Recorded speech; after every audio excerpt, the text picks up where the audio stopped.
पश्चिम बंगाल की सीएम ममता बनर्जी मोदी सरकार के लिए परेशानी का सबब बन गई हैं। बंगाल में जबरदस्त पटखनी देने के बाद वो अब 5 राज्यों में होने वाले विधानसभा चुनावों में भी बीजेपी के खिलाफ जमकर हुंकार भर रही हैं।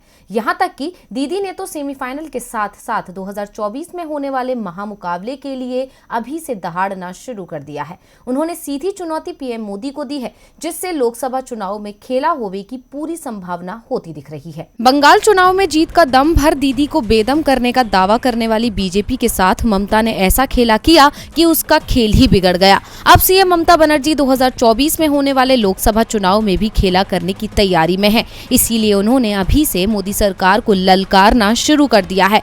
ममता बनर्जी ने कहा कि विधानसभा चुनावों के दौरान हमने राज्य में बीजेपी के जरिए चलाए गए अभियान को देखा है। हर कोई इससे डरता था, लेकिन राज्य के लोगों ने उन्हें हरा दिया। बंगाल सांप्रदायिक सद्भाव का स्थान है। बंगाल जो आज सोचता है, भारत वो कल सोचता है। हम 2024 के लोकसभा चुनावों में बीजेपी को हरा देंगे।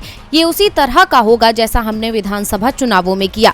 उन्होंने कहा कि मैं 2024 के चुनावों में बीजेपी को देश भर में हारते हुए देखना चाहती हूँ। ये फिर से खेला होवे होगा।